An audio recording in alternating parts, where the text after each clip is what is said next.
Dijimos en este programa ya que la influencia y la violencia de estos grupos es mayúscula, es muy grande.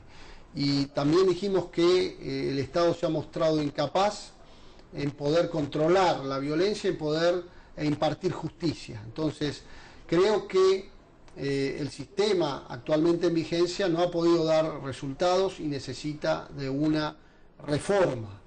Es evidente que los asesinatos de periodistas que se repiten en distintas regiones del país quedan en la impunidad. Es evidente que la jurisdicción, en su mayor parte de la responsabilidad de las autoridades estatales, no han dado con los responsables de estos hechos. Y por lo tanto, digamos, la conclusión es obvia, ¿no?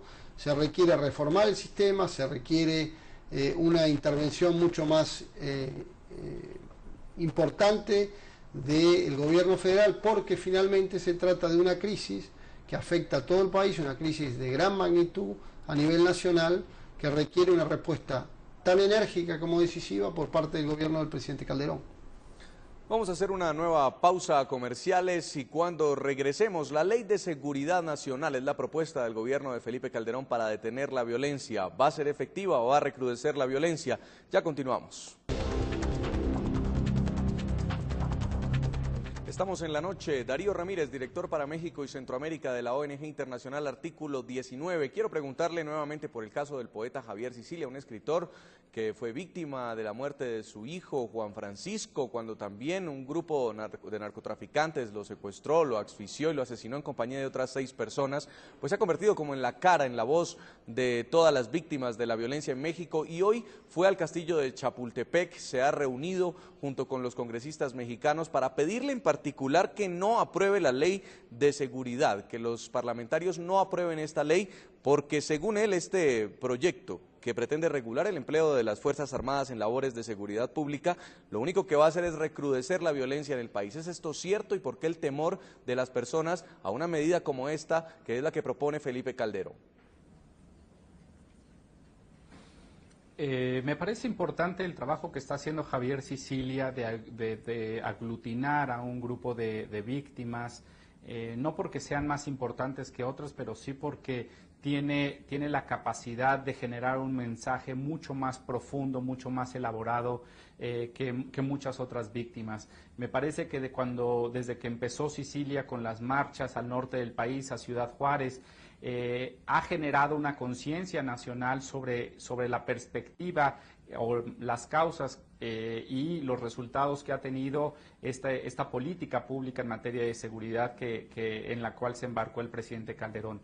En este sentido, creo que a través de esta conciencia y esta presión, Javier Sicilia ha sido el único representante de la sociedad civil que ha tenido la fuerza política, la fuerza ética para sentar a 2 de los 3 poderes de la Unión, es decir, al presidente y en este caso la reunión de hoy con el poder legislativo.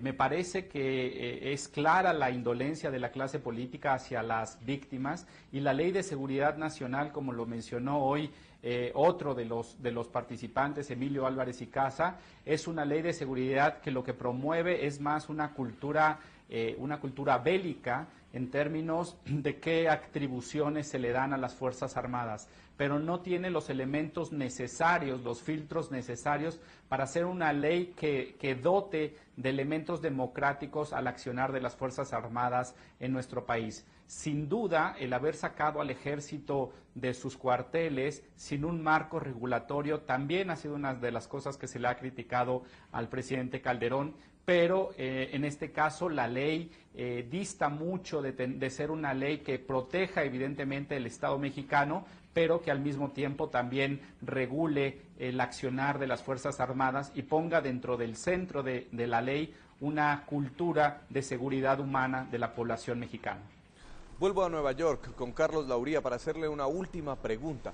¿Ustedes le han solicitado alguna medida especial de protección para los periodistas al gobierno mexicano, especialmente a los de Veracruz, para que no corran la misma suerte que a la periodista Yolanda Ordaz?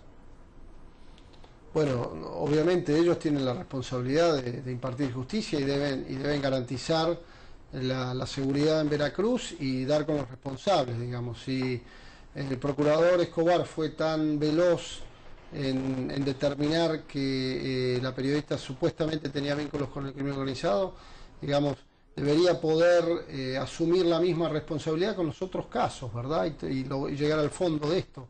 Lamentablemente no ha ocurrido con los otros casos.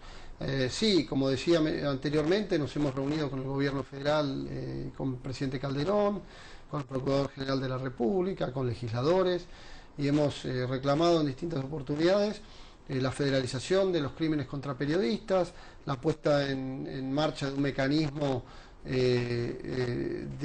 estatal de protección de periodistas, con participación activa y fundamental de la sociedad civil, el fin, digamos, de las agresiones y el hostigamiento por parte de las fuerzas militares y de las fuerzas de seguridad, Policía Federal y Municipal contra periodistas, y además el fortalecimiento de la Fiscalía General de Libertad de Expresión para que pueda cumplir, digamos, con la actividad para la que fue creada en términos de recursos y en términos de jurisdicción. Señor Carlos Lauría, coordinador del Programa de las Américas del Comité para la Protección de Periodistas, quiero darle muchas gracias por estos minutos dedicados al programa La Noche. Muchísimas gracias a ustedes y buenas noches. Muy amable. Vuelvo a Ciudad de México con Darío Ramírez. Señor Ramírez, ¿cuántos casos de periodistas asesinados, según los reportes que ustedes manejan, están quedando o han quedado en la impunidad? El 99% de los casos está en impunidad y vale la pena aquí resaltar que no solo son las autoridades federales que, a pesar de tener una fiscalía especial para la atención de delitos contra la libertad de expresión, no funciona. Es una fiscalía que lleva 5 años y ha tenido un resultado tangible en términos de llevar a la justicia a un perpetrador. Pero esto se multiplica a nivel estatal y las procuradurías de los principales estados de violencia contra la prensa, como Veracruz, como Tamaulipas, como Chihuahua, como Sinaloa o como Michoacán, las procuradurías que tienen casos de periodistas también, digamos, hay un 100% de impunidad. No hemos tenido ningún resultado efectivo. De hecho, muchas veces esta premura de los procuradores de dar resultados, muchas veces hasta han mentido tratando de presentar chivos expiatorios, que luego, evidentemente, sin la presión mediática, los casos no llegan a los juzgados y no se dicta ninguna sentencia por lo falso del caso. Es un estado, el estado de la justicia en México es preocupante porque sin tener un estado de derecho fuerte, con instituciones que den paso a la justicia, a la verdad, pues evidentemente los embates del narcotráfico florecen mucho más, y eso es lo que coloca a la prensa y a la sociedad mexicana, que está en estos momentos arrinconada y silenciada. Pues señor Darío Ramírez, es una situación muy preocupante. México ya ha quedado ubicado en el 2011 como el segundo país más peligroso del mundo para los profesionales de los medios de comunicación. Ojalá esta situación pueda terminar algún día, ojalá los profesionales de la comunicación tengan las garantías necesarias para informar en medio de esta oleada de violencia, sobre todo cuando la información se convierte en algo tan importante. Quiero darle muchas gracias por habernos acompañado al director para México y Centroamérica de la ONG Internacional Artículo 19, muy amable. Muchas gracias, un saludo a todo el continente. Gracias por su tiempo. A todos nuestros televidentes los invito a que envíen sus comentarios a www.ntn24.com. Escriban en Twitter a @ntn24. La noche seguirá encendiendo las luces para que usted vea el punto clave de la noticia. Que tenga muy buenas noches.